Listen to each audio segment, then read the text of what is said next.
Good afternoon and welcome. We are back on Virtual Pool 4 online, and we're also back for another VP4 10 Ball World Championship match. It's on the winner's side. It's a round 4 match, and it's between Spectredawn from the UK, from England possibly, and Acero from Japan. Acero has just joined the lobby about a minute ago. We have about a minute for the room to go up, and this is the first of 2 matches we're going to have today. We've got another match in 4 hours time, and that's a one loss side match between Semi-Pro and Mr. 9ball, race to 10. That will be at 8 PM British summertime. Now, Spectredawn came into the lobby about 45 minutes ago. He knocked about a few racks. Acero looks as if he's just coming in cold again. Any matches he's played, he just turns up on time. He might be practicing offline. I would doubt it, probably. More than likely just coming in cold. And so we wait on the room going up. It should be up any second now. Wait till I click the thing to find the... where are we?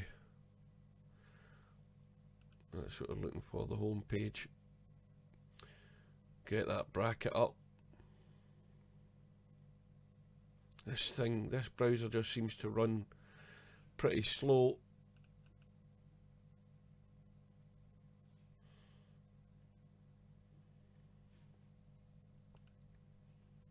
It'll be a lag for break. It's alternate break, and the room has gone up, and I'm going to head straight in. And it's a call shot game. All non-obvious shots, usually combos and banks, have to be called.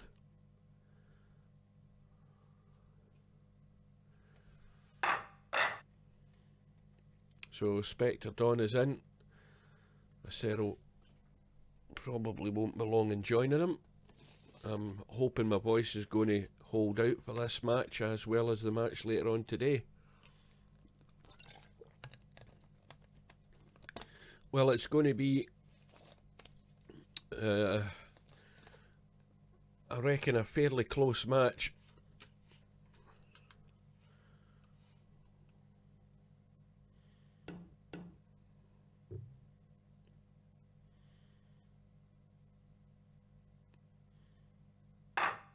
And Spectredawn has won the lag, and he will break.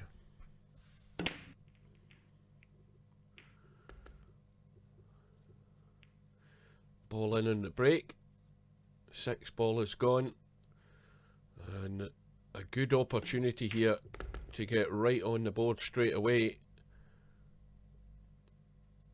This is quite a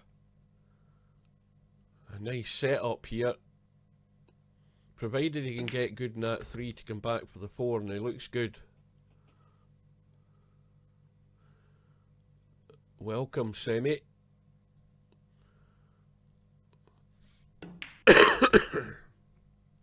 Once again, apologies for the coughs. I'm trying to clear out my lungs, my chest.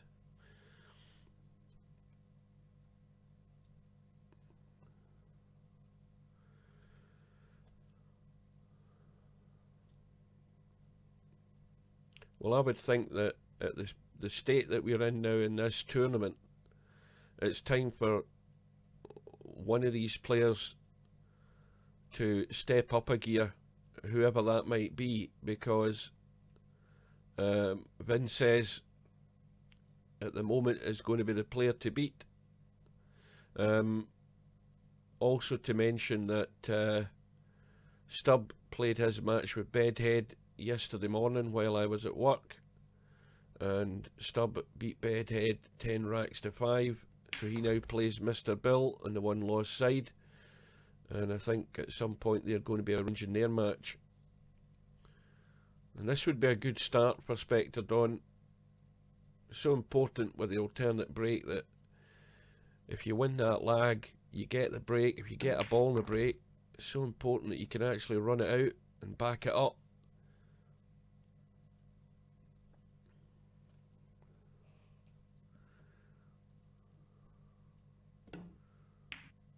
Oh, he's going to go a bit square there, I think.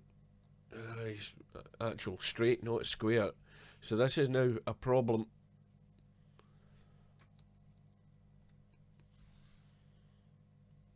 And you would think the cue ball, unless he want, I mean, it's too much of an angle to just cut that and finish the top side of the 10. He's got to come back up the table, and this is not going to be easy either.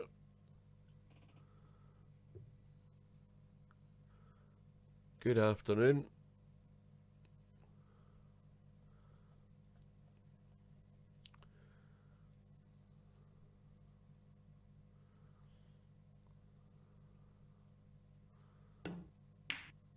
And in goes the 10.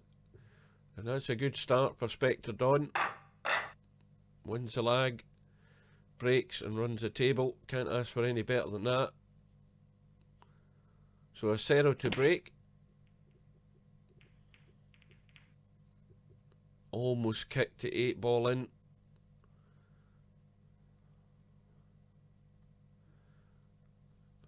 And it's another chance, albeit the table isn't looking as good. And Spectredawn's overhit that by a huge margin. Looking to find that gap there. And he's overhit it. The gap is that one. Get this bloody thing to work right. That's better. And he's finished way behind the 2, so you're either going to call the bank. It looks like we can maybe try and double this, so you're going to try and billiard the 8 in.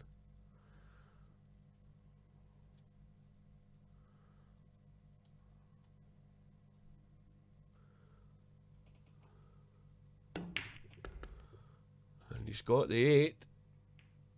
Now there's a new name. What does that say? Man, what? Man versus Pinball. Where the hell did you pick that name up from?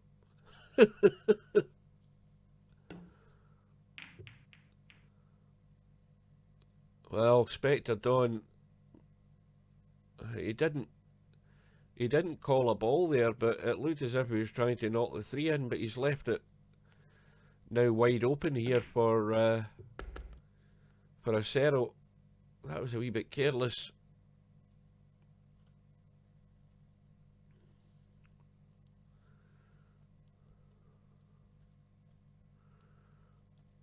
So we should be broadcasting to YouTube and Twitch, also on Facebook, and later on tonight, when I cover the semi-pro Mr. 9-ball match, hopefully I'll have another stream outlet on Mixer as a 4th channel to stream to.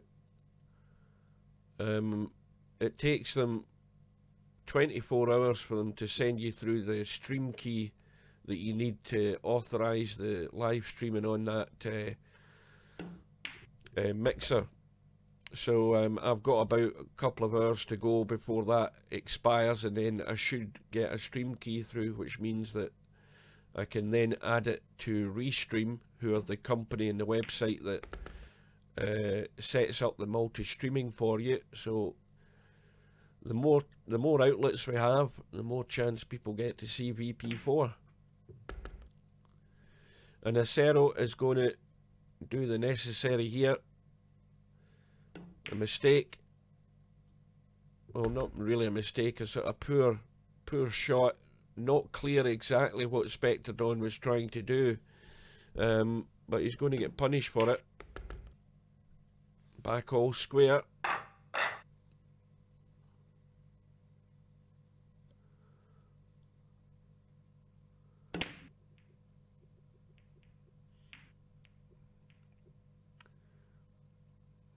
This time the break is dry and it's safe.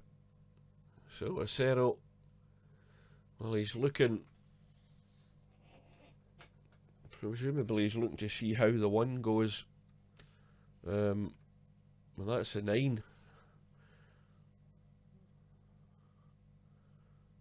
So he can't get to the 1, so he's just looking to pick a point to push out.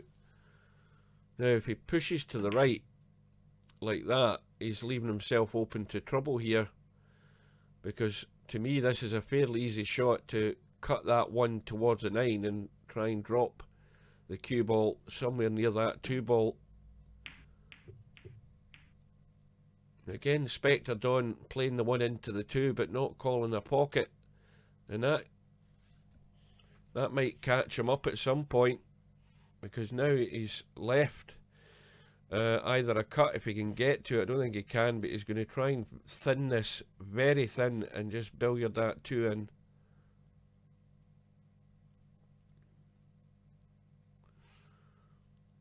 It needs to be just a coat of paint off that 1 ball so he can get the touch on the 2. And the 1 ball should go towards the right rail.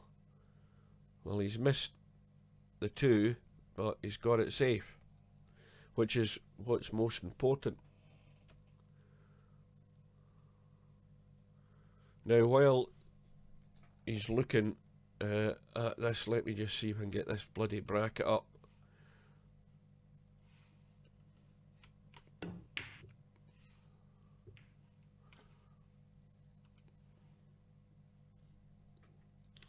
Well, it's now another chance for acero. That 2 ball looks fairly tight there. I mean, there's barely enough room to get at it.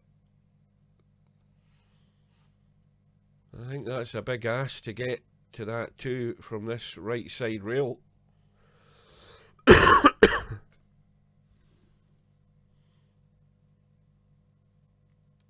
Oh, miscue by acero, but no damage done.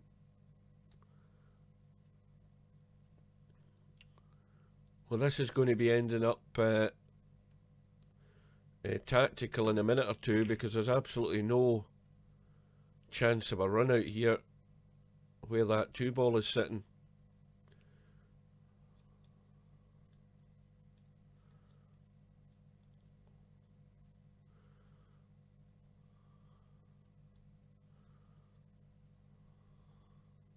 And it would also be dangerous to send that 1 over towards the 2 and the 7, because then if your opponent can see the 1, there's a fair chance they're going to knock something in that corner pocket. So it'd be dangerous to play it over towards that right hand side. Well, that's got cover, but it's an easy jump for Spectredawn. Well, he's called the 2. Now, whether he's trying to cut this 1 ball to the rail and across like that from the jump, that might be what he's attempting here. Well, like I said, it was always going to be dangerous to put the 1 ball over towards the 2 and 7, because that now makes that a big pocket. And I think the one surefire way of it going in is to hit it fairly gentle, but the problem is he's going to still be locked out in this 7 unless he uses a ball. He's going to try and play a billiard, a combo onto the 1 and the 7 to chip that 2 in. Nope, just played the billiard. And of course now he's in trouble.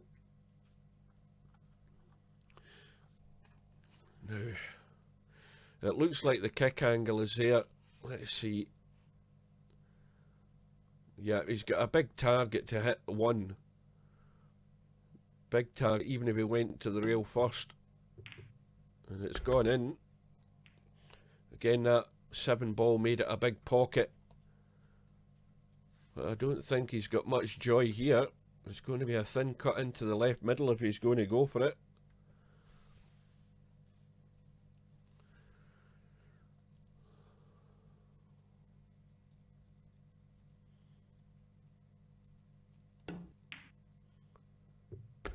And that needs to just slow up a little bit.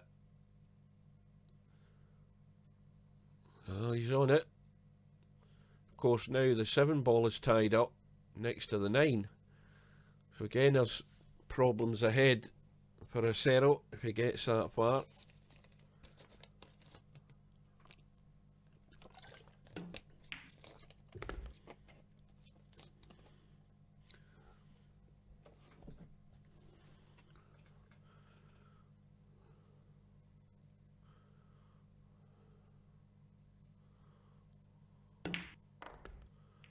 And he's tried to get the breakout, took a big risk doing that.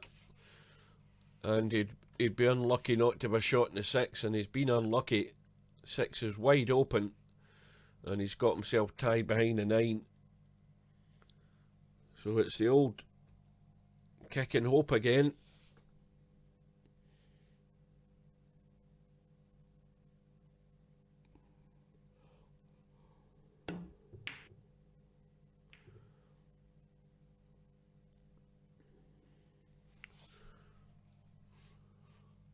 Well, the gap's there. 10 ball makes it a big pocket. And it's going to be an opportunity here for Spectredawn.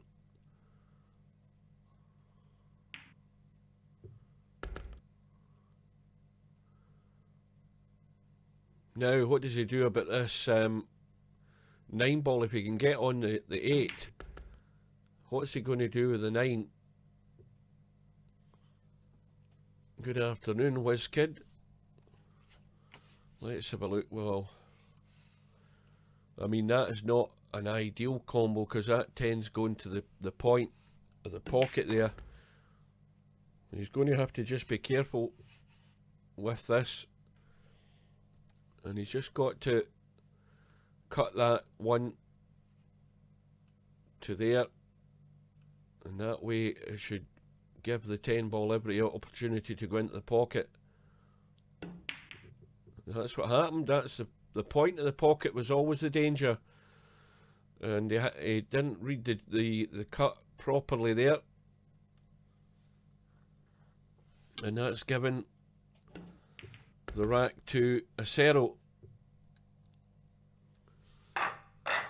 So it's now 2 racks to 1. Remember, race to 14 on the winner's side. And Acero now has won a rack against the break. He breaks off in rack number 4. And we've lost the 1 ball. 2 ball hanging over the pocket. And the 3 ball is safe. So while that's going on, let's just have a quick look at what's to come. This is a match tonight at 8 o'clock. Mr. 9 ball against Semi-Pro. And then across on the winner's side, this match that's going on just now between Spectredawn and Acero. Now, the winner of this match is going to be playing Vinces, and that effectively then will be the hot seat match to see who gets to the final.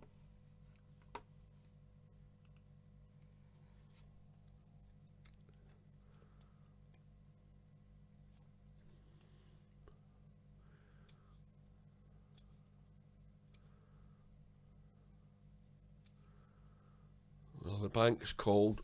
It's not a good bank, that 3 ball, so I think he's more inclined to be looking for a safety here somewhere. He's played the cross bank.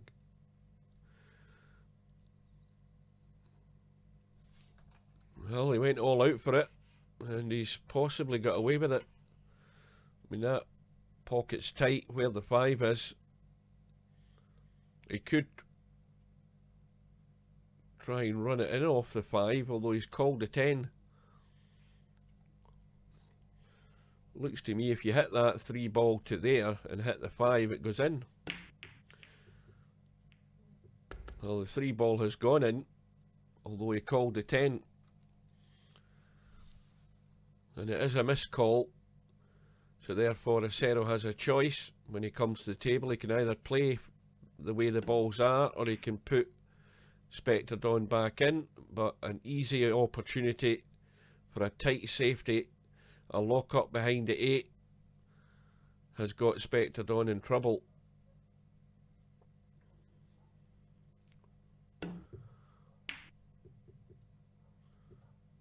And Spectredawn gets the kick. It's a tough shot on the 4.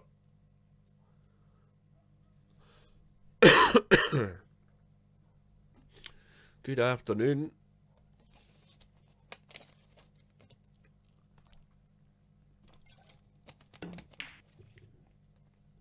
Yep, not easy at that distance to get the potting angle, let alone get that cue ball in a good position for the 5. But this is a good opportunity for Spectredawn. The bank and a shot in the 5. He's missed the bank, and this time he might not have got away with it. There's a good gap between that 6 and 10, and the angle that Acero has means he's going to be on the right hand side of the table from this shot, unless he wants to run it all around the table, which would be ambitious.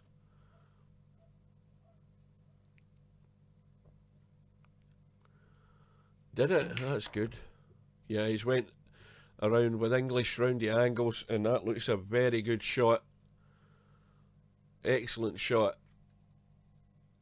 Had to use the English to kick the cue ball around those rails, and has judged it perfectly. And now, having played that shot, he has to go all the way here and back himself.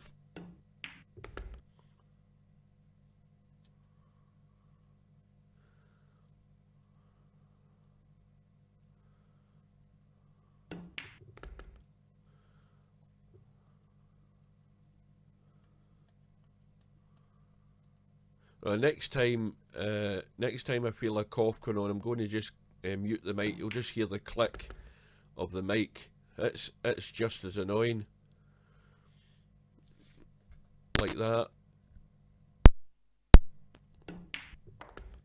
Now this needs to just brush the 10, and well, he's got the little cut back, but it shouldn't be any problem.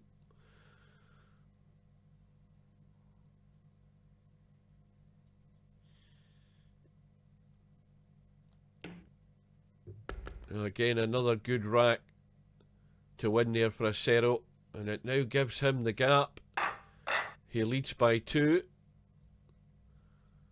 And Spectredawn breaking in rack number 5.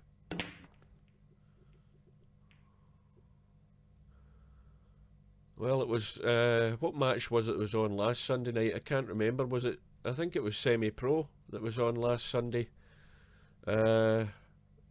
Or Sunday evening, and the strange thing about it is, I think on the previous day when I was doing a stream, my throat felt funny. It just felt, it didn't feel hoarse, but the sound of my voice just felt a bit rough, and then it seemed to clear up.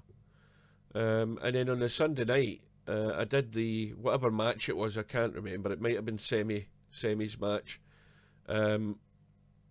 I did that, and I then felt the symptoms in my right nostril that something was amiss, and that usually is that I just felt as if my nose was just beginning to run, and in a matter of hours, and I'm talking about by the time I had gone to bed in the middle of the night, I woke up in the middle of the night and I felt like shit.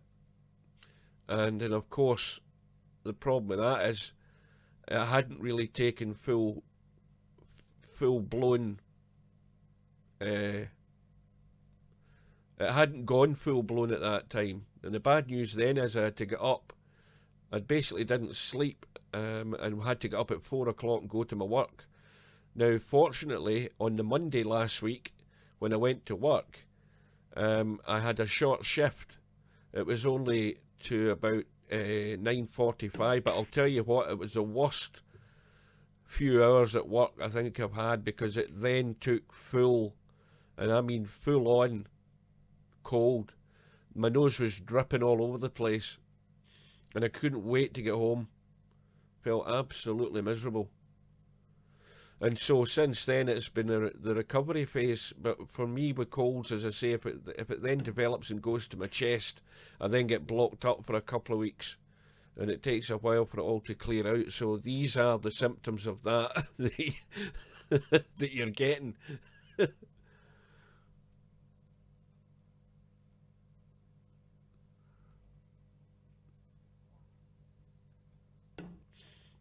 And that's the trouble. I can't afford to take time off work. The amount of hours that I'm getting, I'm not getting that many hours.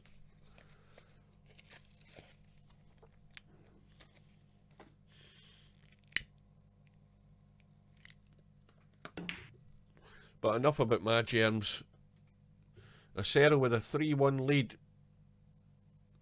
And a thin cut on this 3 could yield big dividends here if he's prepared to go for it. It's all a question of when to attack and when to defend, because he's bound to have a shot in this 4 if he misses the 9 and the 8, but he's not risking it. And he might have wished that he did risk it, because that is a poor safety. And, well, Spectredawn has got to put this one away. I'm surprised that Acero didn't go for that, because if that was any of the other couple of guys in the tournament that were still in, they would have went for it. Because he was odds on to have a shot on the 4 ball anyway. I think it was a 4. But it's gifted an opportunity here for Spectredawn.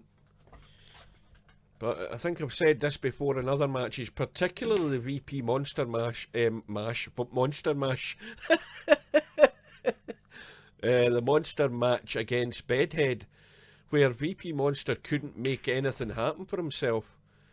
And, you know, it's time where players step up to the plate if they're going to show or put out any signals that they're well on to winning this tournament. You've sometimes then got to grab the bull by the horns, as we've said before, and take the initiative. And Acero's choice there turned out to be wrong, because he couldn't back it up with a decent safety.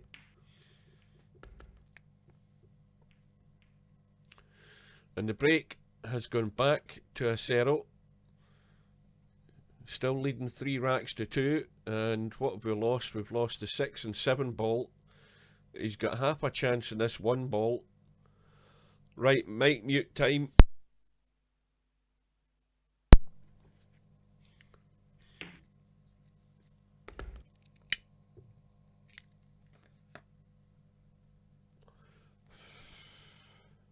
Now, the thing is as well, this bloody match started while I was watching the Sean Murphy match with Mark Williams, and it was 9-7. And the match still wasn't over when I had to kill the stream. Because if I left the stream on, all you would hear is the background audio from that as well. And plus it wouldn't help with the streaming either, because it would use up my bandwidth. So I don't know what the hell's happened in that final in China. So what he needs to watch the double kiss here in this 3. Well, he's got away with it. Still got the problem. Top end of the table though. Now is he going to try and get a breakout here? It's going to be a thin cut. And he might try and break out the 5 and 10. Well, put it this way, he's going to have to do it one time or another, either now or off the 4. And you, again, it'd be a risky shot, but you'd be really unlucky not to have a shot in the 4. Well, I don't know whether he did play it or he didn't, but he's in no man's land in the 4.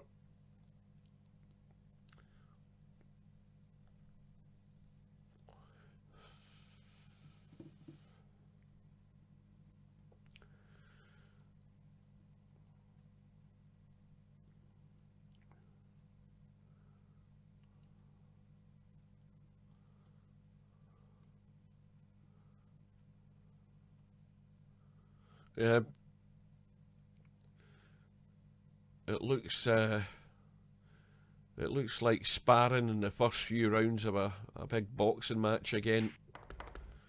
Well, Acero makes a mistake, scratches, and he's going to be buried in a second or two here. Well, that's a wee bit. It could have been tighter to that 10 ball. Still got it, but you want to try and nail it right on it, because it then cuts out a lot of angles. But this is just a straight up and down kick. Had he got that cue ball tied right in behind the 10, it would have made it a multitude of difficulties here for Acero. Spectredawn is still in charge, depending on the outcome of this attempted kick. Well, it looks as if he's going to go 3 rails here.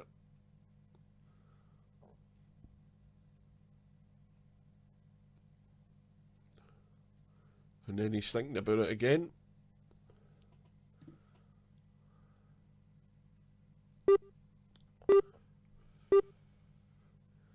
One minute shot clock, 1 minute extension. He's now into his extension.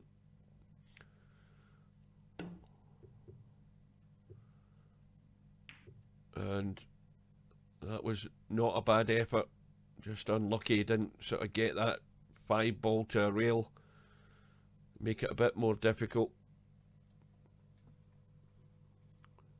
Good afternoon. Oh dear. Well, Spectredawn, that was a poor one on that 5.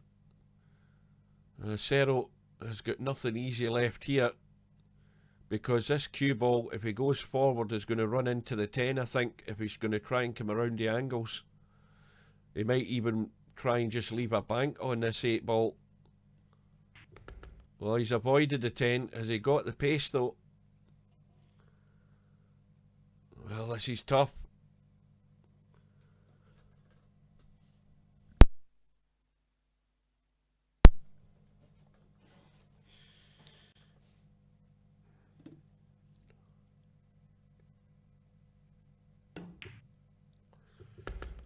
And that's well played. Nice pace. And it's going to be a 2-rack lead again. But I still say that, you know, even when you're trying to get that shot that Spectredawn had there, I think it was, what was it, the 8 and the 10 ball, the 9 ball had gone. I think it was the 8 and the 10 ball, and he was close. And the closer you are to the ball, the angle he had, it's so much easier to play that little push, the little punch, just to stun the cue ball right in tight to that 10 ball. Okay, Acero took his time, found a 3-way kick, and then of course didn't get it really safe, but it was a surprising miss by Spectredawn, and he needs to cut that out pretty quickly. You cannot afford these unforced errors now, this deep into the tournament, because this is where all the hard work starts. You've worked hard enough to get where you are. You've got to stay fully focused.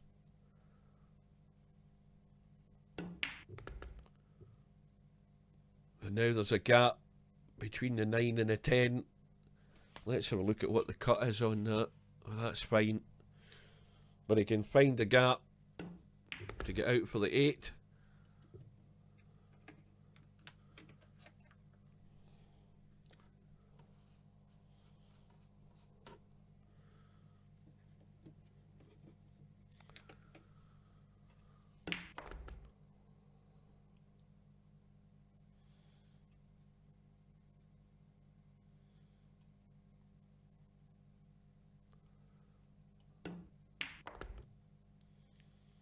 So he's going to be back to within 1.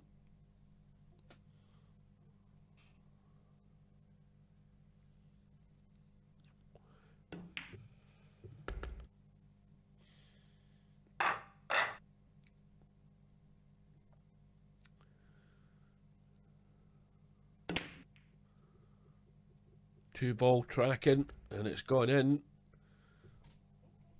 What's the shot like in the one? Pretty unlikely he's going to do anything with that. It's too tight.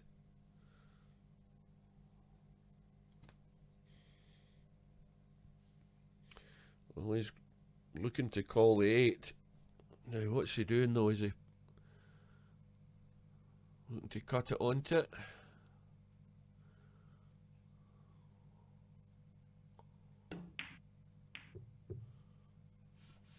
Yeah, but the main objective there was just to leave it safe, and he's got that part of it right.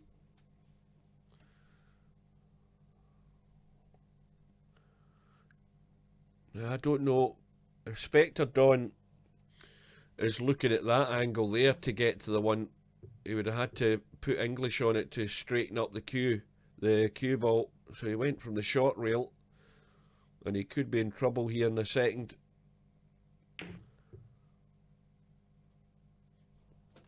Now, how tight is that? Well, it's tight that he's not going to jump it.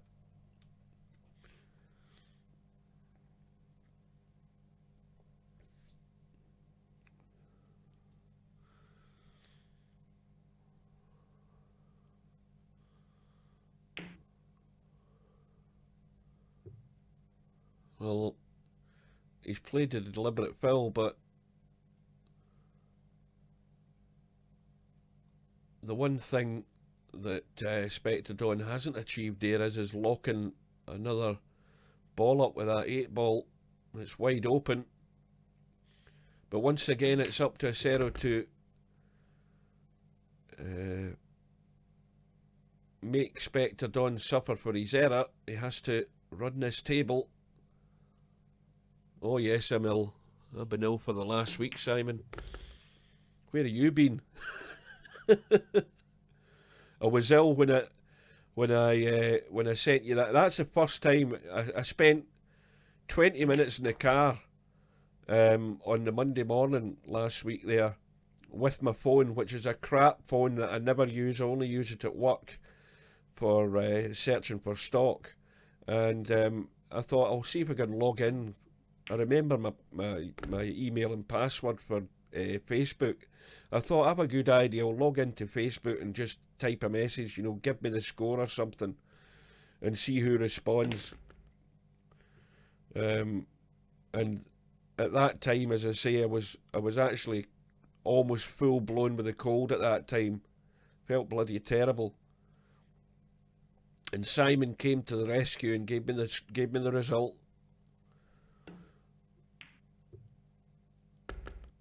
And Stubb was trying to get Bill to play at 3 AM in the morning his time again, and Bill's not interested.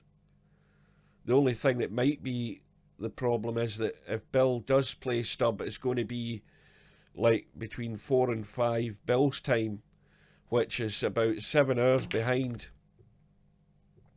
6 or 7 hours behind British summer time. So, for example, if Bill was to play at 4 o'clock his time, that would be 10 PM my time, and if that was tonight, I wouldn't be able to get it because I have to go to work in the morning, and the match would be like 90 minutes minimum, unless it was a sort of a runaway for either player. So it's unlikely that I'll get it unless it's going to be in my day off, which wouldn't be until Tuesday afternoon when I finish work. I can't remember when the deadline is for them, but now it is 5-3 to Acero. Let's have a quick look. Hang on a minute to see what the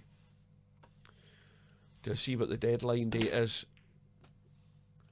Well, they've got until October the 5th, for God's sake. I mean, that's ages away. What's the day's date? The 28th or something? Somebody remind me what date it is. It'll say on this bloody... It says in the bottom of the screen, doesn't it? Yeah, that's the 29th. So 29, well, the last day of September's tomorrow. So that's Monday the 1st, Tuesday the 1st, Wednesday the 2nd, Thursday the 4th. They could play it if they played it on the Wednesday or the Thursday, that would suit me fine because I'm off those 2 days. As long as it's not late on Thursday, because then I'm back at work on Friday. But I can't ask the players to accommodate me. It has to suit them, so I can't be seen to be, you know, trying to cajole them. Well, I can try and cajole them into doing it in a more suitable time, but it's up to them. But as I say, if it was done on when I finish work on Tuesday morning, that means I've got the rest of Tuesday, the whole of Wednesday, where I could cover any match that's on, because I'll be at home. I ain't going out anywhere, not in this condition.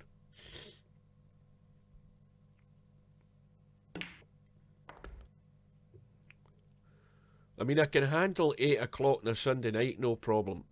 That's not a problem, because I know from the amount of matches that have been played that if it's a one-loss side match, it's going to be roughly 90 minutes, give or take a few minutes here or there.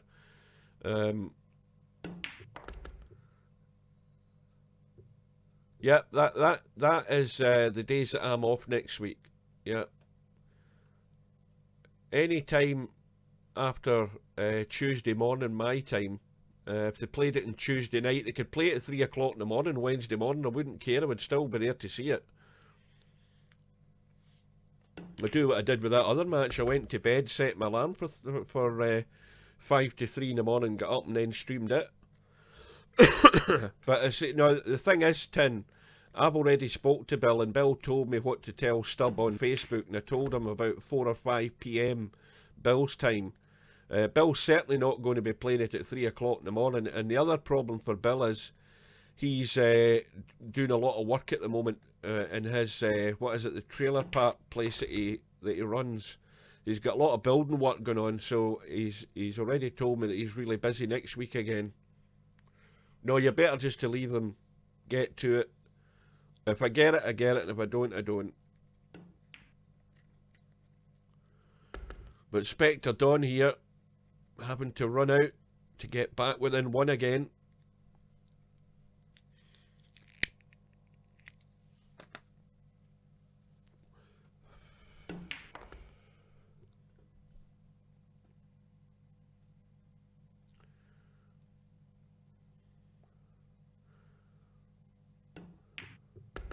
And you know, the other thing that I'm wondering about is Steve ever going to be brave enough, from the fact that he's went to all the bother to set up that leagues tab in the lobby, and yet I've never seen any such thing as a league. I've never seen any testing done in a league. And if it's never going to come to pass, then why doesn't he just delete the tab off the lobby and forget leagues altogether? Excuse me for coughing without muting the mic there, I forgot. That's always annoyed me, that. Well, you could have a league at any time. The only thing is that the league wouldn't be in VP4, it would be just on an external website. I could set up a league, no problem at all.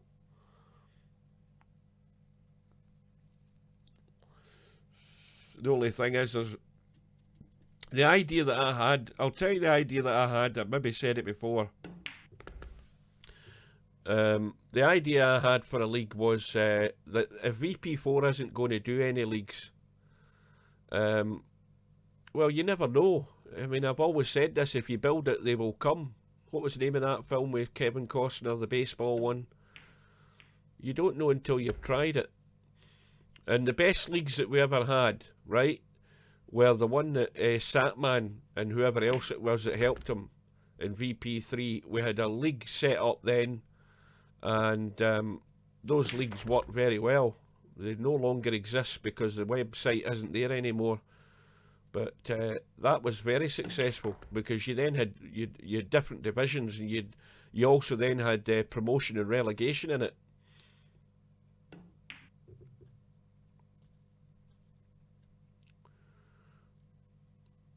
Well, I think the whole idea of leagues in here is that it is a team league thing, the way that I think he'd set it up. But we'll never know that, because I don't think it's ever going to see the light of day. Well, we're now back all square. Spectredawn has been chasing after acero, and well, that's one goal that he's achieved. He's managed to get himself back in it, and he's also broke off in rack number 11, and the 8 and 9 balls have gone. He's got a one into the middle. There was a little bit of a sort of lag there with that shot, a little bit of a pause.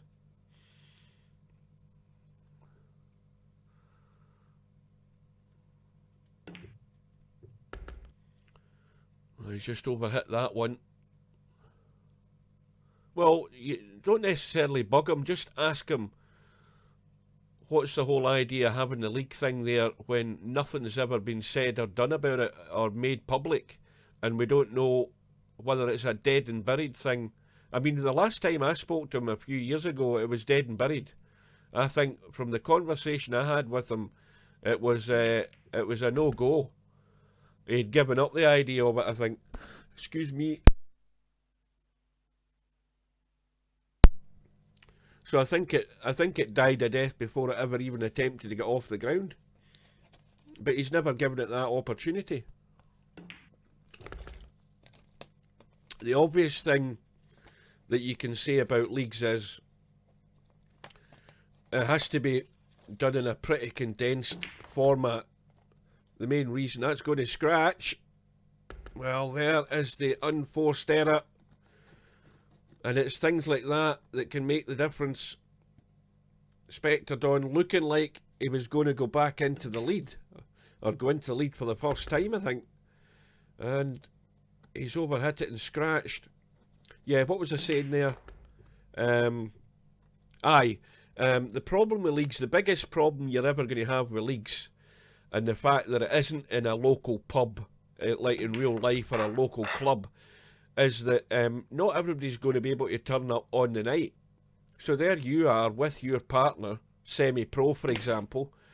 I'm in the lobby, and the league match is about to start, and where the hell's semi-pro? He's off out for the night, you know, or he's got something arranged, and that's the biggest drawback with setting any sort of league thing up, where you rely on another player showing, and it's never always going to be smooth. So you're always going to get big problems like that happening with leagues. Well, that even when you have set days, obviously you can have each match is done on a weekly basis, for example. So you have Thursday night, which is league night, but to expect everybody to turn up on the night, I think that's asking a lot. And that's the thing that would let it down. That's how it would fall apart. If players can't be dedicated enough. Oh yes, they do. Yeah, we had a great, keep going on about it, we had a great racing league in Gran Turismo 5, in the kart racing. We were there every week. And some guys turned up and some guys didn't, but it was individual racing anyway. You were just racing for yourself. So if you didn't turn up, you just missed out on getting points.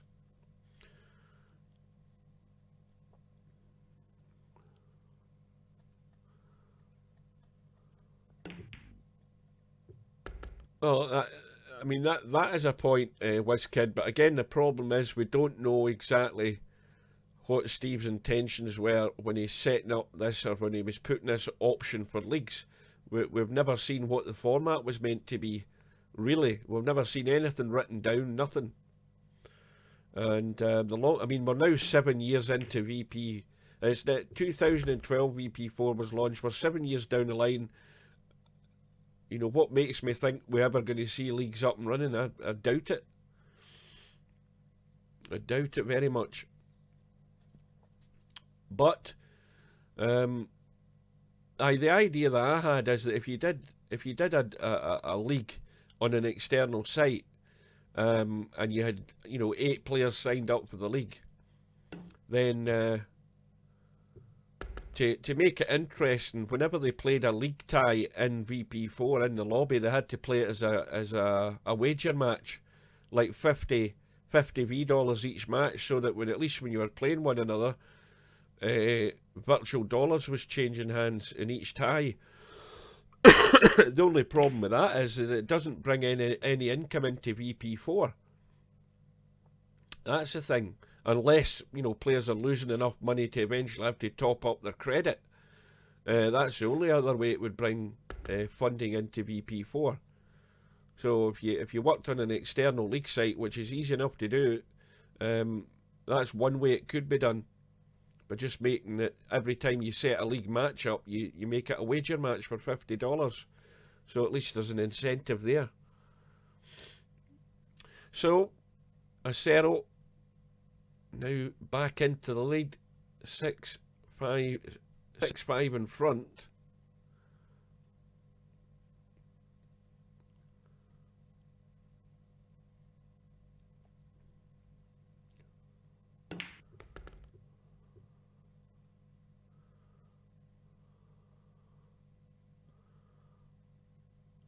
Now this is, I think, going awkward again. Yeah, he's dead straight. Little stun, and I don't think he's got there. He needed, again, you have to err on the safety side there. If you overhit it, and the worst place you finish is up there, you know, that's another 1.5 foot away. You'd had a much better shot in the 7th. So he's making it difficult.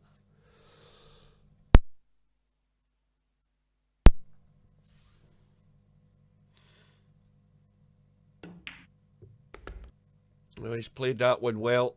Again, he's the wrong side of the 8. So he's going to have to go up and down.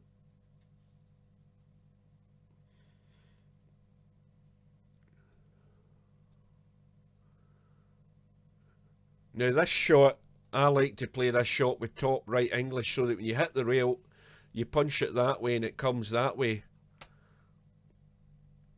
On the short side of the 9, it's just, this is just the short side here. Well, he's went for the draw, but missed the 8. And now Acero, well, there's no way he's holding for that 9. So he's got to dig into the cue ball, get it spinning. It looks like he's putting left English on it to try and hold it. Well, that isn't the way I'd have played it. I'd have went around the table. He's left a damn tough cut on the 9. I think it's pretty much, well, it's off the rail. It is not easy. And look where the 10 ball is. What do I keep saying about where the 10 ball is? He's got to get the pace in this, and he looks good. And in the end, it's all worked out. He's played it well. Never fall in the short side of the 10 ball. It always makes it awkward. Get yourself up near the middle pockets.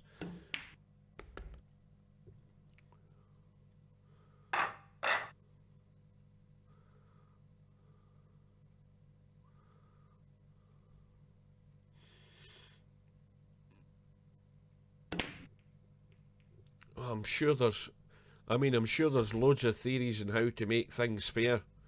You know, the thing is what you don't want is a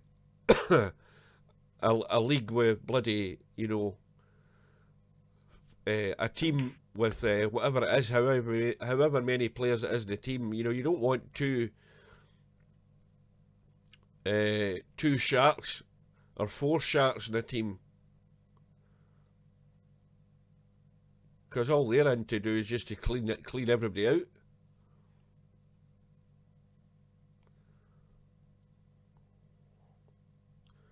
I think that would probably cause more arguments than anything else.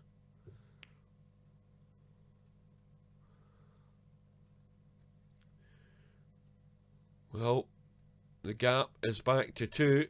Acero is now halfway home.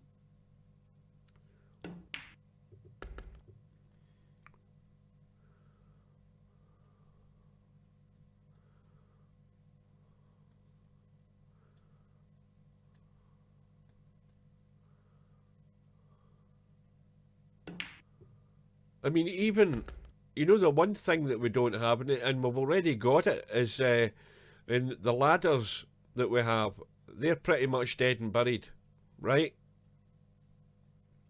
Somebody's going to have to convince me otherwise. The ladders that we have, the ladders are there for everybody to play. Nobody plays them, or 3 players play them. And why we don't have Why we don't have a Scottish doubles ladder, I don't know. Because to me that would be far more interesting to play. Because the advantage of that is that being as it's a ladder, whenever you have the players there, excuse me again, hang on.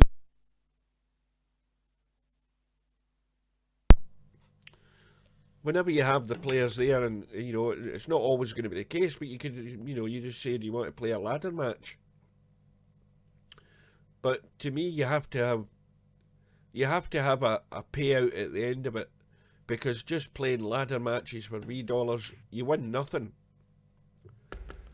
other than just increase or decrease your account. There's no end reward, which is why people have totally no interest in the ladders, because there's nothing to be gained out of it at the end of the day. You don't benefit from anything. One week you're top of the ladder, the next week you lose a match, you're down, the other guy's the top of the ladder, and then so on and so forth. It just keeps going.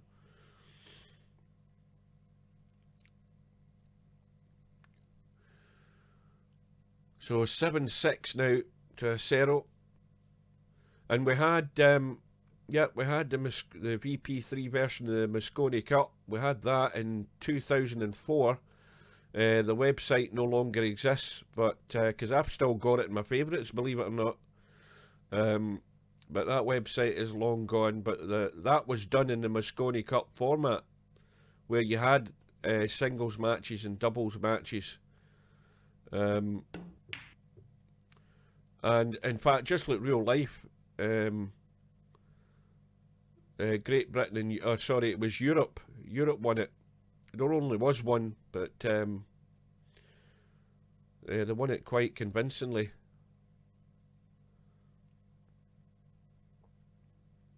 And that was run over I think it was 2 days it was run over.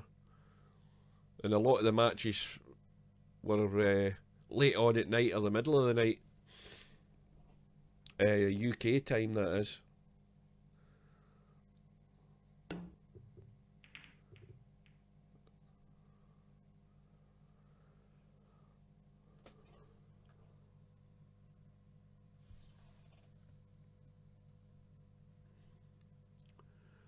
Well, 2-ball locked up behind the 8. And, well, judging by where acero is, he'll do well to get anywhere near it. Can he just miss the 9? I think he might just be able to hit the point of that jaw. Yep.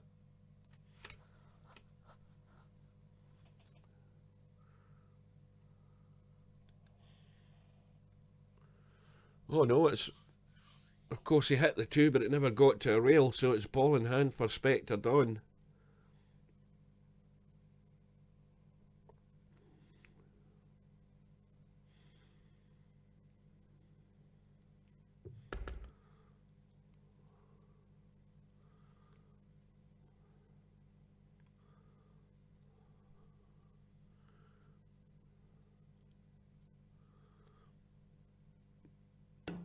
And I'll tell you the other thing that's a problem as well with leagues, is you get lots of guys, when they hear, you know, that there's something new like that going to happen, you get loads of enthusiasm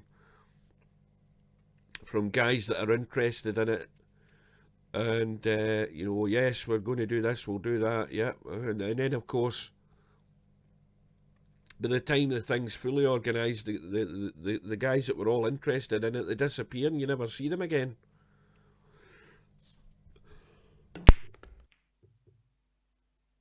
I think it has to be a solid group of regulars that get involved in it, even to test one out, to see if it's ever going to work. That's where you start. You start opening it up to every man and his dog to start with. You're doomed from the start. Well, this position that Spectredawn's got himself in here, this is crucial, because he's now got a combo that he's lined up here with the 8 and 9, and he's got to find his way back up the table, and he needs to watch where this 8's going to end up. And that's the problem. It's always the problem. He's played that cut there, and as far as I'm concerned, he played it far too hard, because that's giving all that momentum to the 8 ball to skirt away. And now he's got no shot. He's got a very thin cut. And to be honest with you, he's got to go for it. I mean, this is really thin. He's got it. How's the luck? Well, he'll take that every day of the week. That has worked out pretty good. Desperate to get this back on level playing field here. Well, that's true as well. Yep. Yeah, you're struggling to get Scottish doubles tourneys to work. How difficult is it going to be to get leagues to work?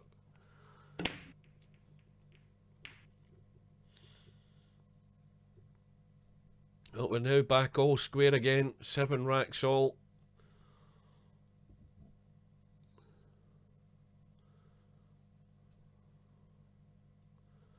But nobody's really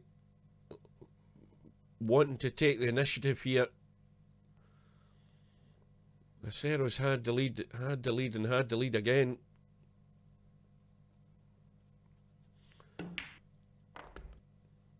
That's going to scratch. Well, the mistake, once again, has given ball in hand for Spectredawn.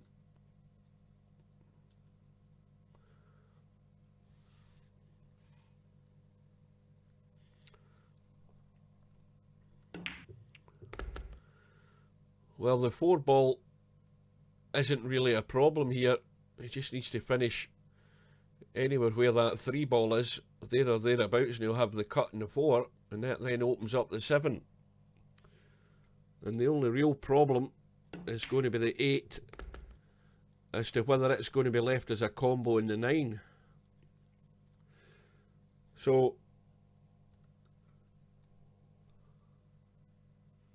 if you're going to play the 7 and get off the rail, that leaves you the 8-9 combo. And you have the similar problem where if you don't get it straight, that 8 ball can squirt away that way. If it goes in and you leave the 8 ball there, you've got a 10 ball to follow. So there's a bit of thinking to be done here.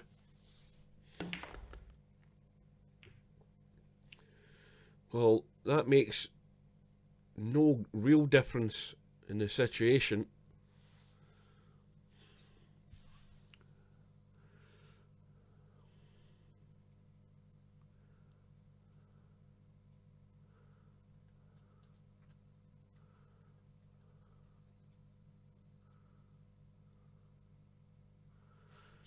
You mean to say, Tin, that in the 7 years since VP4's been launched, he's not done anything at all on leagues, yet he was prepared to put a leagues tab in the lobby? So the most he's achieved in those 7 years and before it came to launch was to actually decide, we'll put a leagues tab in the lobby. But since then and up until now, nothing's been done.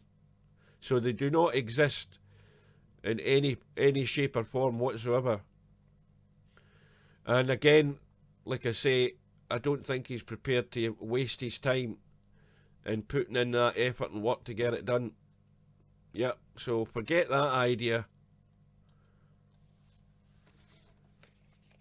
So his actual point of view hasn't changed since the last time I spoke to him about it. It wasn't promising back then, and it's not any different now.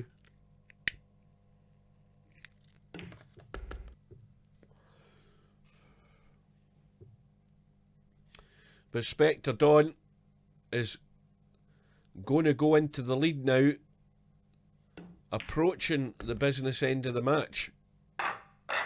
He's got an 8-7 lead.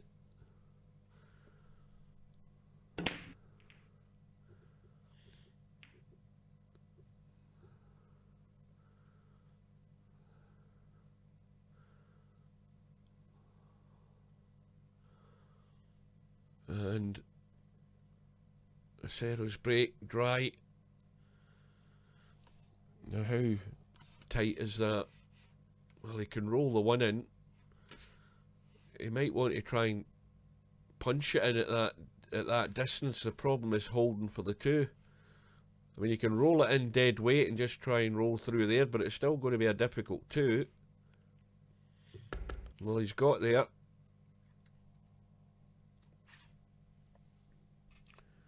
And then, of course, how does he get on the 3? 3's going nowhere past the 8 ball that side.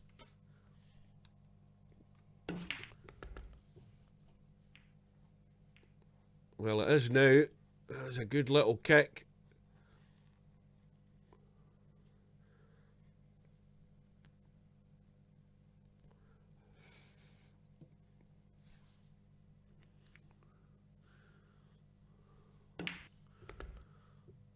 How can Spectredawn turn it on now when it matters?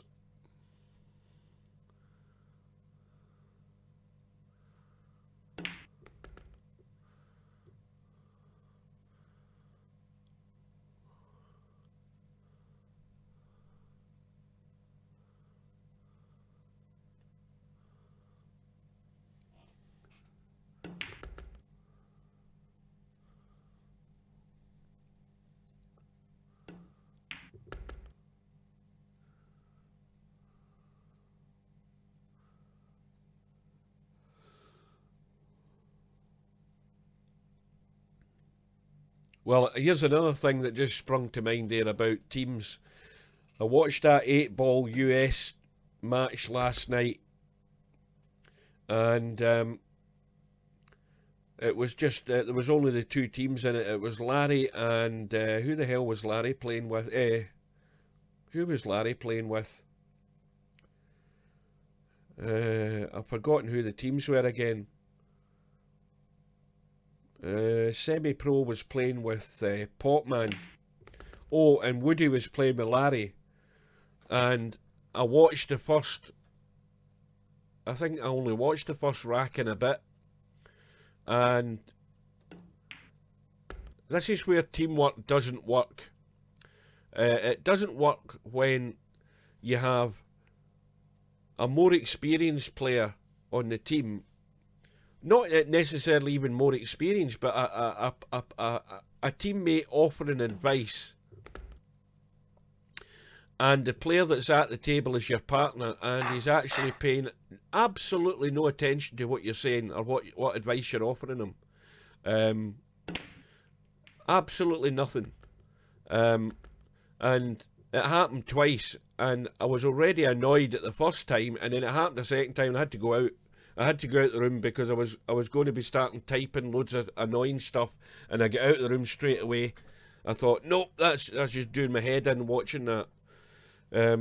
Whereas a few weeks ago, me and Larry, I ended up playing with Larry, and I think it was Wit and Potman, and I think pretty much just about every bloody shot that I was playing, I was you know Larry was saying something, and I was telling him, well, I wasn't sure of this, or I wasn't sure of that, or I did it because of this. There was conversation going back and forth, but for a lot of players in doubles, they don't seem to pay any attention to what's going on in the chat. This is why when you're playing doubles, you're far better on TeamSpeak or whatever it is to actually grab a hold of them before they do something stupid. And that last night just did my head in. I had to get out. So that's the other annoying thing about playing teams, when you're trying to communicate with your partners and they're not interested in what you're saying.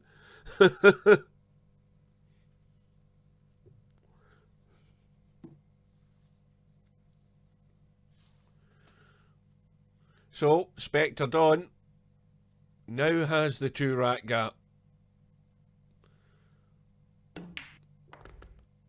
And he's okay. I thought he'd overcooked that again.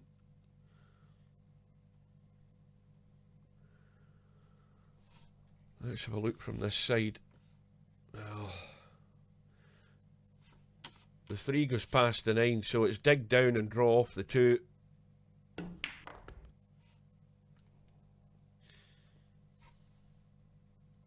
And now that 10 ball is a bit in the way. I think he's avoided that, but of course the other problem now is he's way short of anywhere he should have been for this 5. It goes past the 8, but it's a tough 8.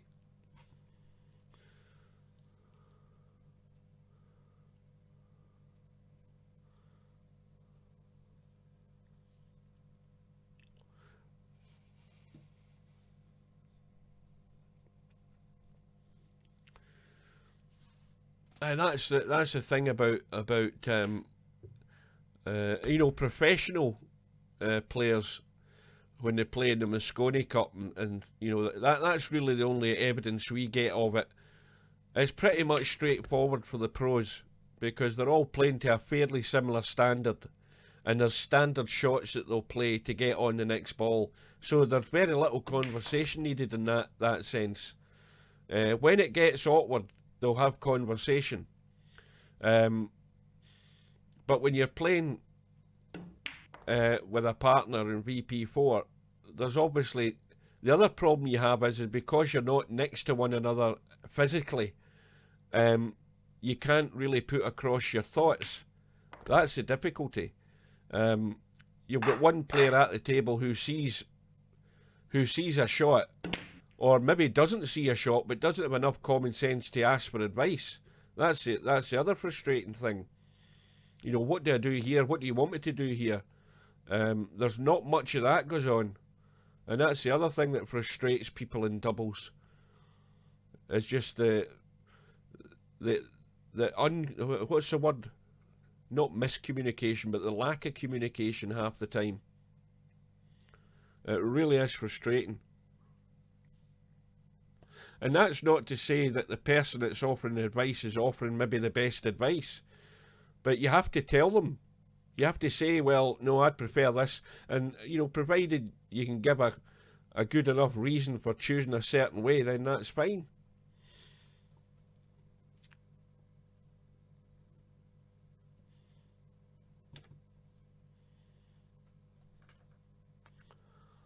Well, that's one way of doing it.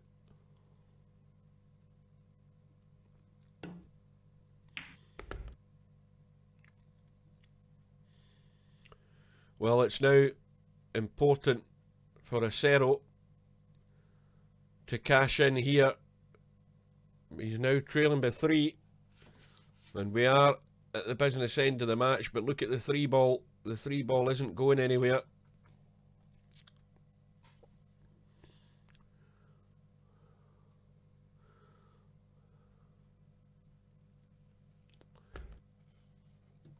Now, he's done as best as he can to get there, and it's going to have to be the combo. And of course, unless he hits this firm, that 3 ball is just going to go along the rail here somewhere, and he'll have no shot. He has to hit this firm to get the 3 ball out, to have a shot on it, because it's blocked by the 4 and the 8.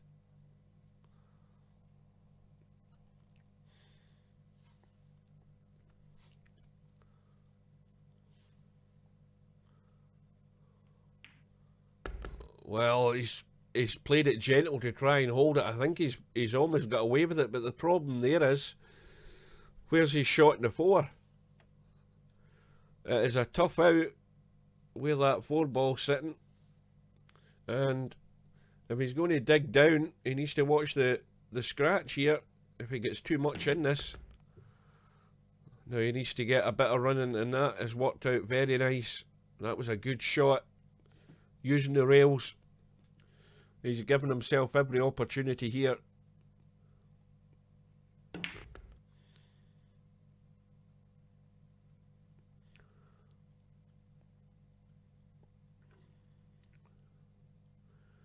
Yeah, top left English is the way to do it. The other way was to try and cut it, but as I say, doing it that way wouldn't have a shot in the 4. It had to be the toughest way of getting there. He's still not home and dry yet. He's got to get this 9 and get out onto the 10, but desperately needs this rack. Where's the cue ball? He's okay.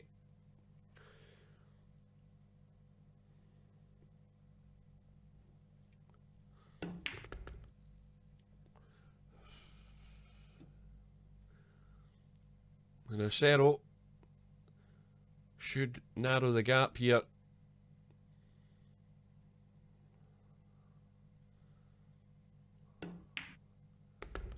Back to within 2. And the break though for rack number 19 goes back to Spectredawn.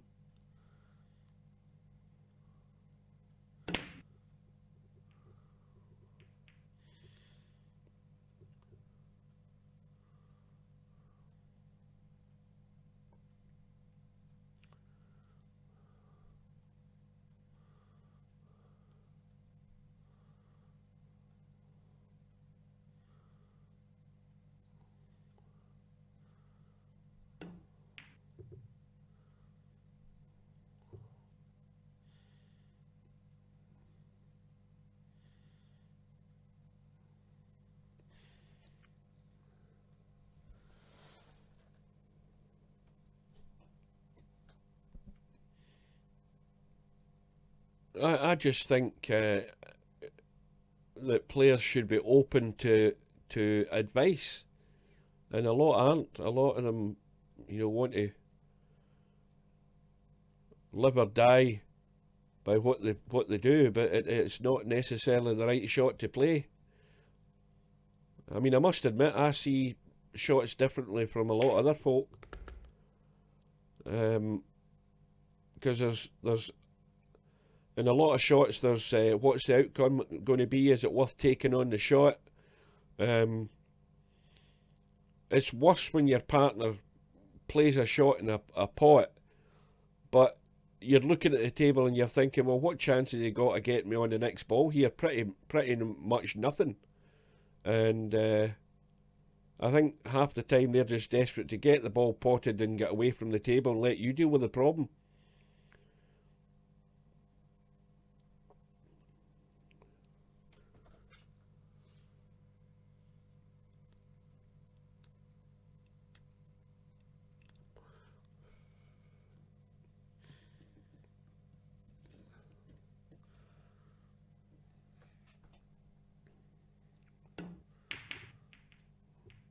Well, the 8 ball was called. It hasn't gone in. Now,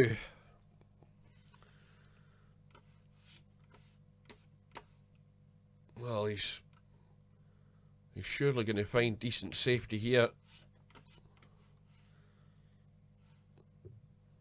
And he hasn't quite got there. There's still an edge of that 2 showing.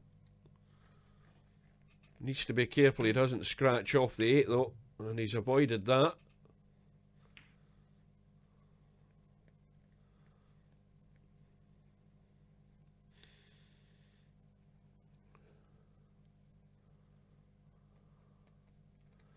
Somebody do me a favour, find out if Murphy finally won that match for us, please. If you go to BBC Sports Snooker, it'll tell you on there. Or if you typed in, if you Google World Snooker, it'll take you to that site. Either or, but it'll give you the result. Because Mark Williams was 9-7 down, and it could have gone to 9-8. I don't know. It was right in the middle of the frame when I had to quit it to start the stream. So this match has been on for, well, just short of an hour and 20. They have been averaging out about 90 odd minutes, just round about 90 minutes. This may well go a bit longer.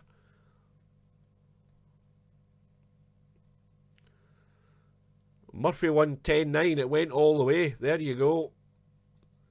Well, Murphy, they were talking in the commentary there that, since a certain tournament, like a couple of years ago, Murphy had been in 5 finals and lost them all.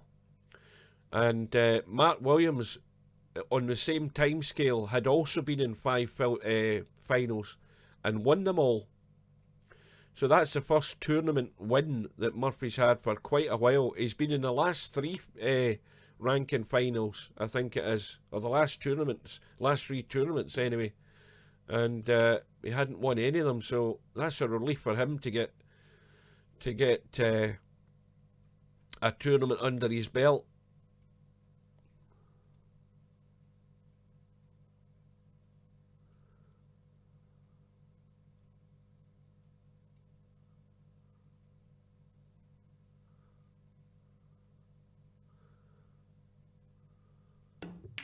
What does that mean?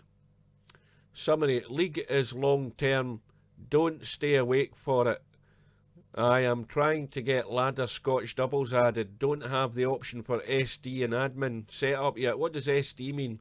Aye, Scotch doubles. Yeah.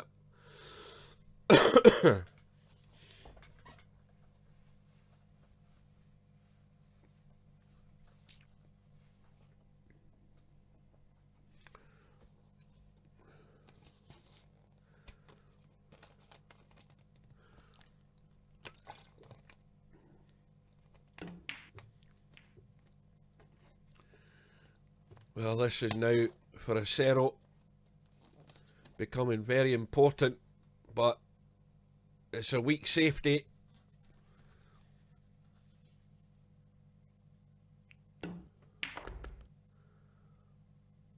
And Spectredawn has overhit it slightly. He's got one of these nasty cuts in the 3. Well, really nasty the more you look at it.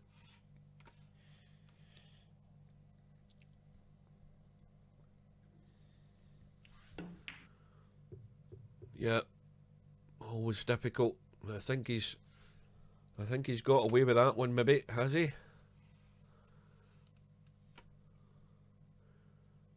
Well, this is, if he's going to go off the right hand side of the 3, he needs to get this wafer thin to get around those jaws and not catch a knuckle. And if it misses the 4, this could be a pretty good shot. Always good to have distance.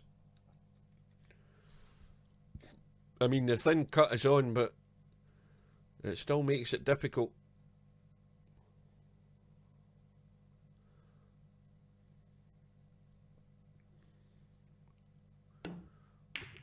And it goes, but the collision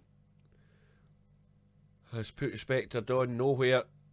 And now does he play the reverse bank on the 4?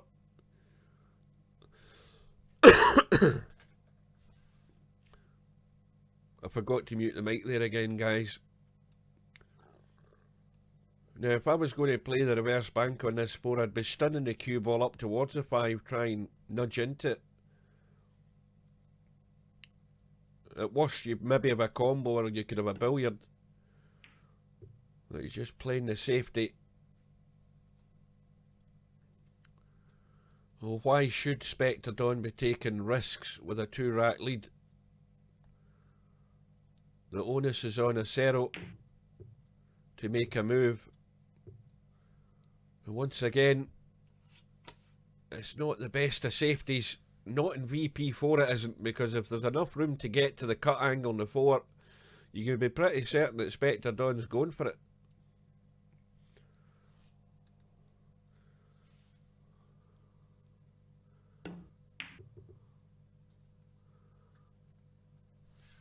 Is it? I mean, I hear it coming through my headset, but I didn't know it was that loud.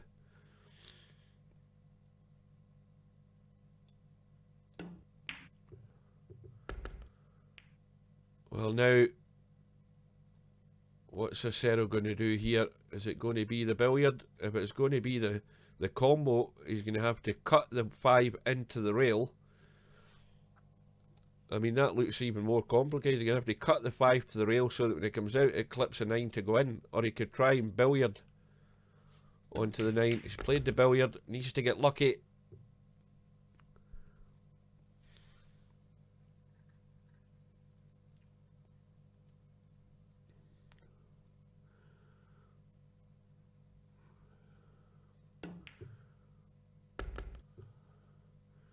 Now, is acero going to hold his nerve? Well, that's one thing about these Japanese players. They don't let on much about what's going on.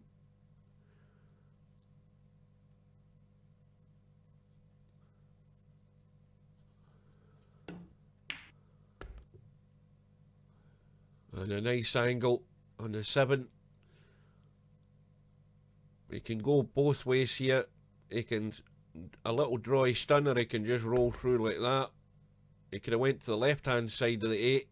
If he went to the left hand side, he could have just stopped the cue ball. He can just roll through now for the 10. 6.5 a dozen, whatever you're comfortable with. But more importantly, as the 10 ball is about to go in, he's going to get himself back to within 1.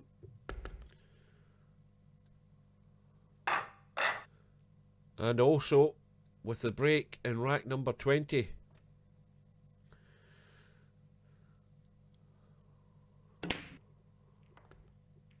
And a ball in the break.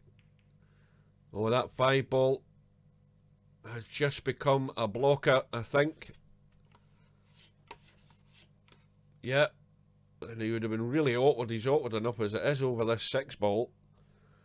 But the 5 ball has just covered the pocket. And the other problem is up here. We've got a mess up at the top end of the table. Now, I'll be back in 2 seconds. I'm just going to blow my nose.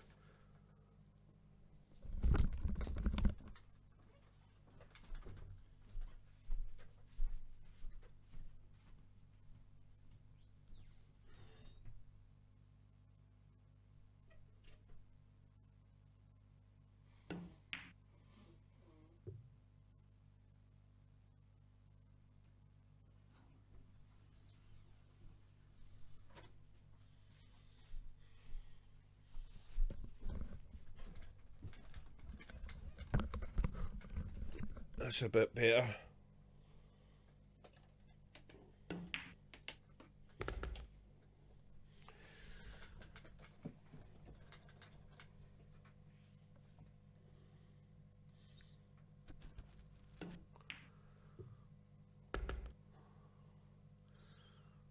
Now, let's plan ahead here. Somewhere like this is where you want to be in the 6 ball. Or maybe not quite as sharp an angle as that. Maybe like that.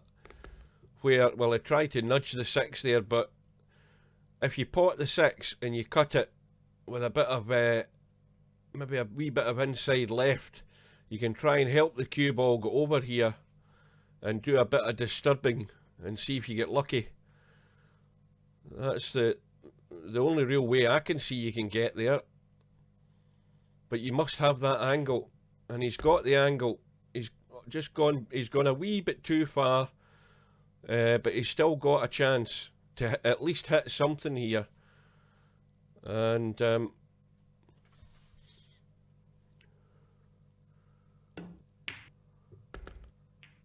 oh, that has worked out. Well, it's good and bad. He's broke out the 7. He's got a nice little lucky run there to finish on the 7, but look at where the 9's gone.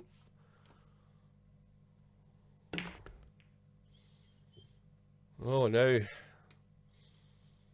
he's well out of line. And what does he do? He's got 2 choices. He can go for a really thin cut, in which case he's going to thin cut it and he's going to hit that 9. He can go for the bank, which is 1 chance, remember, and he can still hit the 10 or the 9. But either way, he's going to have to do something to bring the 9 into play. He's looking at the cutting angle on this, and this is really tough. But just keep your eye on that 9 ball.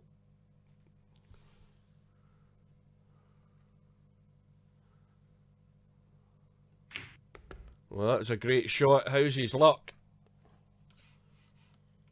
Oh dear, well, it goes from bad to worse. He's now going to have to call the 9-10 combo. And how would you like this at this stage of the match? I mean, it looks pretty good as a 9-10 combo. You just have to play it at pocket pace. Get that 9 running down onto the 10. Oh, he's done it. He's done everything wrong there.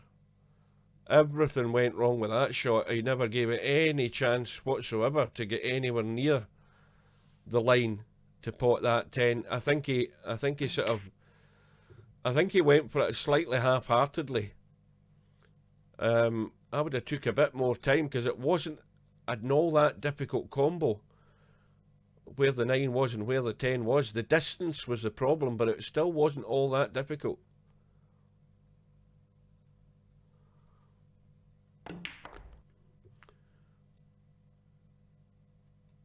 And Spectredawn on the 10 to widen the gap again. Well, we're now just almost on 90 minutes. And a reminder to anybody else watching or any latecomers, this is our first match today. This match on the winner's side, race to 14. We've got the next match on the one-loss side, which is Mr. 9-Ball and Semi-Pro, which is going to take place at 8 PM British Summer Time. So that's 5:30 at the moment. So that's 2.5 hours away. Gives me time to go and get my dinner. And it's now 11-9 to Spectredawn.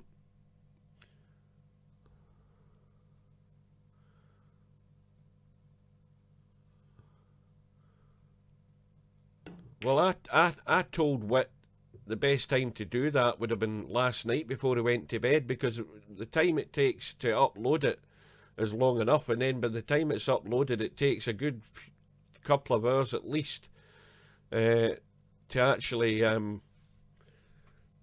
what do you call it, to process the video, to make it HD.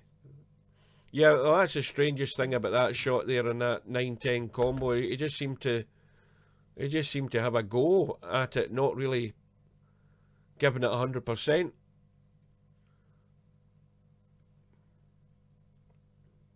But he played it so badly in the end, it just looked ugly when he'd finished.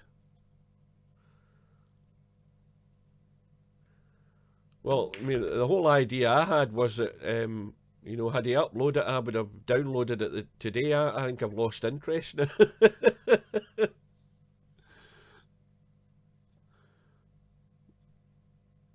Well, Acero's going to have to dig out another good shot here. And it needs to keep going, and it looks good. Well, all the balls are there. There is no excuse.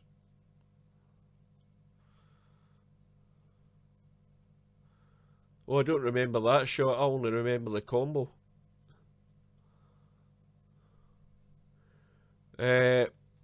Not sure if Bill's going to play today. As I say, Bill spoke to me earlier. He messaged me.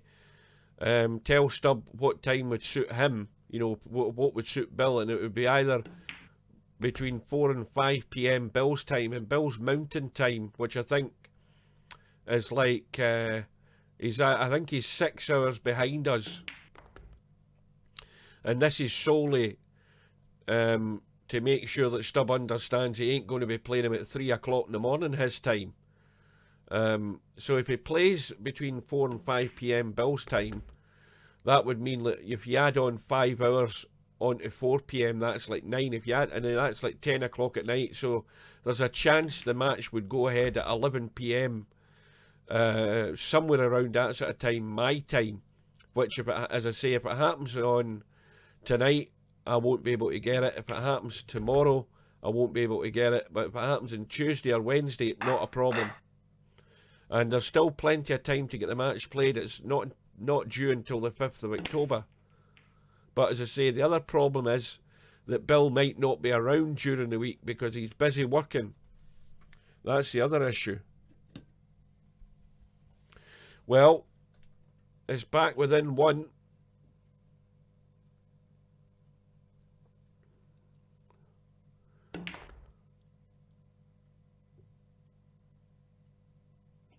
And look at these balls. Even that 4 ball isn't a problem as long as you get anywhere over on the left-hand side of the table.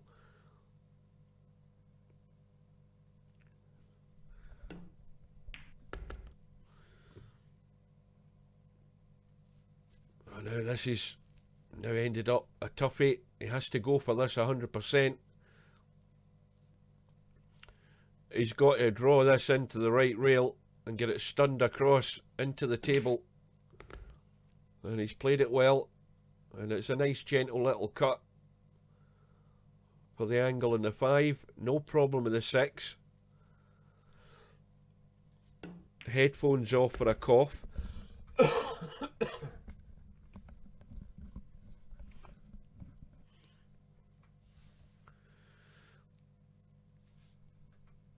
Now, is the nerves going to show here from either player? Because we're now into the nitty gritty. This is where you have to hold your nerve, and straight away this is going to be the test shot here on this 6 ball. He's got the pace right. How's his luck behind that 8? He's fine. And now, well, I don't think he wants to go forward here. He wants to stun this in firm and get down the table towards us. And if he misses the 8, well, he had a huge area just to get it down the table. I mean, he was doing what in most cases would be the right shot, to come off there and just help the cue ball across. The danger's always going to be if you run into the 8 and then he has no shot. However, if you chicken out, like I would have done, the chances are you run down there and you're risking hooking yourself in the 9. But if you get down far enough, you have a pot in the 8. And if you get the angle, you can get out for the 9. Take the 9 that way. If it's going to happen, it's going to happen. If the wee voice in your head tells you there's always a danger playing this shot, then sure as shit it's going to happen. And that's what Spectredawn didn't want. But Acero, again, has played a really weak safety. And this is just handing it to Spectredawn, this rack.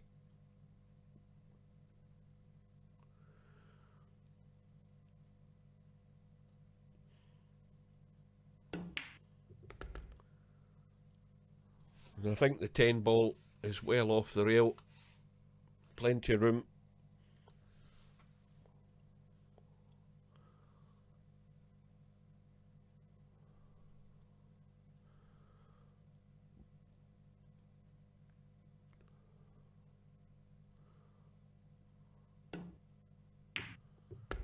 So it's Spectredawn given the opportunity. Opens up the gap again to 2, and he's now just within 2 of going through. Spectredawn breaking off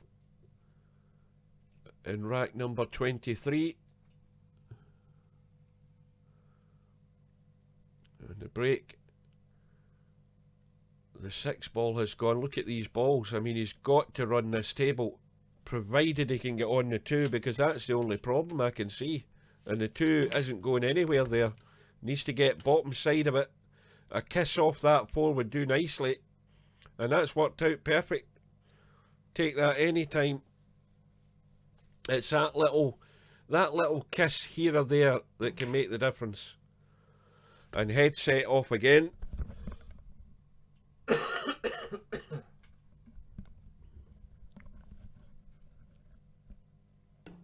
Think I need a drink. Well, this is going to be the crucial one.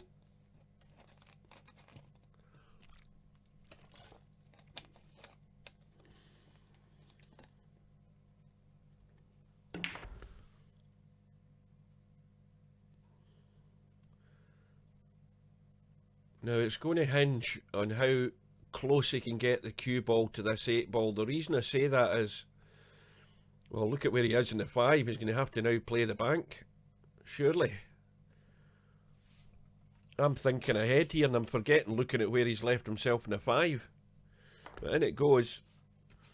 But back to the 8 ball. It's how close he can get that cue ball to the 8 that's going to matter here. And he's dead straight in the 7. So he's now finding ways to get himself in trouble here. Now this is the problem. He's now having to play the 8 from distance, which doesn't guarantee you're going to get good on this 9. The closer you are to the 8, the easier it is. So he's rolling it through. And he's okay. Little stun. Is he going to run through and come across? Yes, he is. But it does mean that one way or another, Spectredawn is 1 away. Now leading 13 racks to 10. And a break with Acero.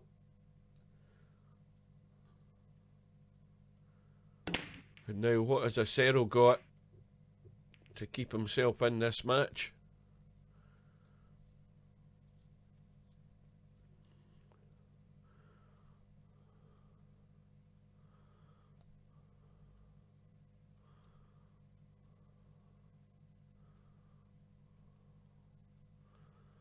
Well, dry break for Acero. That one will go in off the far jaw. There's only barely half a pocket, but it will go. But far too difficult. Well, again, Spectredawn there, a sort of what looked like a sort of half-hearted attempt at the one into the middle. Now he's got lucky there in a way, but he could have played a much better safety. Well, he's left the cut though. Now Acero, well, it's all up to him now. He's going to be running into the 3. He doesn't know exactly where it's going to finish. It could be blocked off by the 8 ball.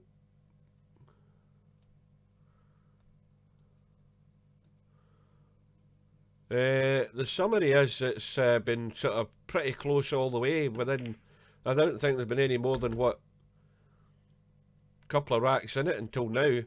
It's now gone to 3. A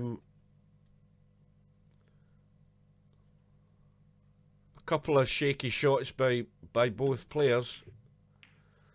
The billiard played on the 8, and Acero is trying his damnedest here to find a way out in this rack. Now that 4 ball will certainly go.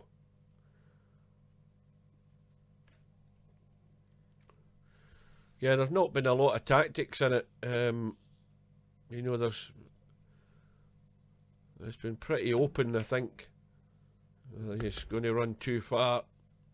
He had to get the pace to get the pot, but the problem with that is he's let the cue ball go away.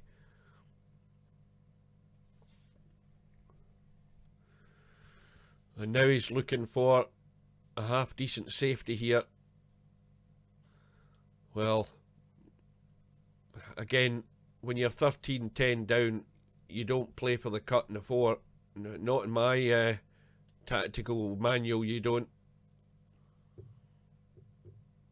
Because you've just sold yourself down the river. You run for the long grass on a shot like that, because look where he finished in the 5. I mean, he'd an even just as tough a shot in the 5 had he got that 4, but that was not the shot.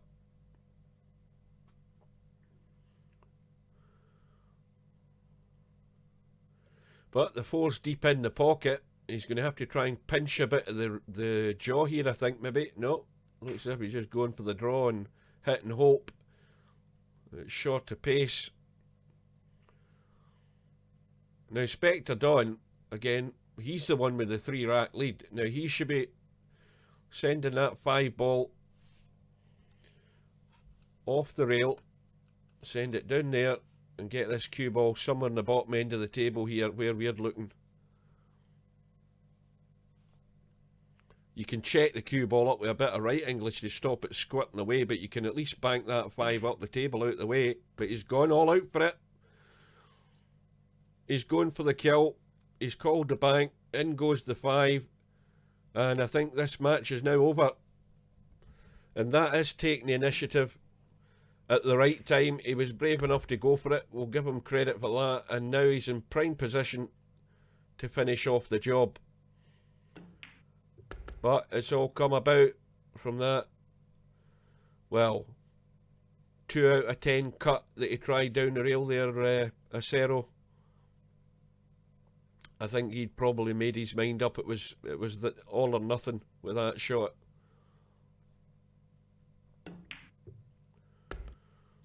And Spectredawn, well, he's going to have to pinch one here. This is neither here nor there, this 10 ball.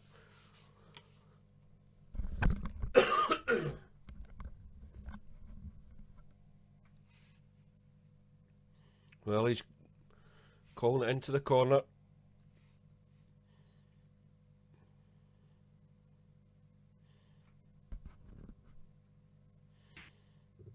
And he's hung it. There we go. Acero lives again.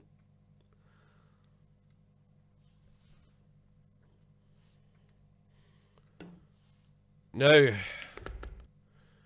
are we about to go all the way again here?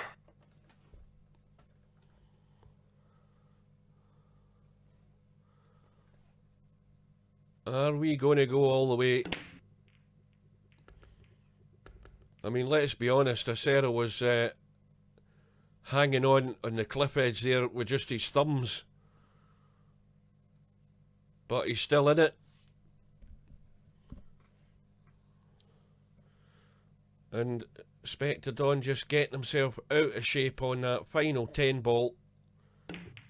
And left himself nothing easy. But again, he's gone all out for it. He's going to have to play the long jump here though. Plenty of room to get over the 5. Shouldn't be a problem. He'll call the pocket. The only other problem though is he's bound to run into the 4 surely.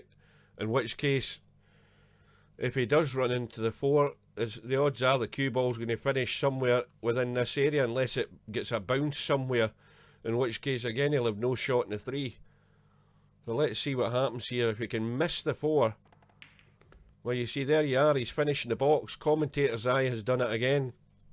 But, is he going to grab the bull by the horns again here and go for the cut? Because he's going to do 2 things. He's going to cut the 3, and if it goes in, fine. And he's going to hit the 4. And needs a bit of luck. So this, again, is all your eggs into one basket here for Spectredawn. He's had his chance to win the match. It's escaped. And now the pressure is actually all on Spectredawn. I mean, it sounds strange, but it is. You've had your chance. You've blown that first chance you've had. Now you can think positive and say, well, I've still got another couple of chances. And it's a question of whether he can follow it through this time. He's left a thin one.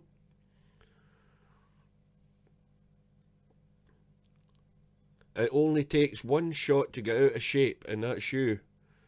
That's what can cause disaster. Can he hold it together? Well, in goes the 4, and that pace looks good for the 5.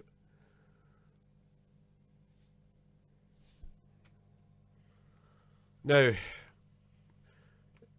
all you want on this 9 ball, once you've potted the 7, all you want is either that into the middle, in which case you can either stun down or run down for the 10 or go that way or whatever. You've got every choice in the book in which to get to that 10 ball, but you have to get really this side of the 9.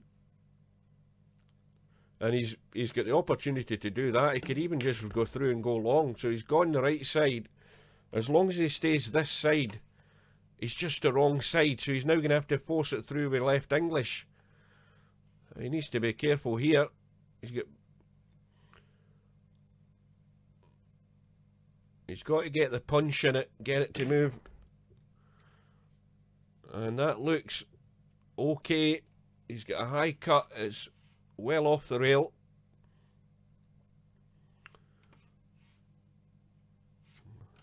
Just keep your eye on the cue ball though. I think he should be okay. This for the match.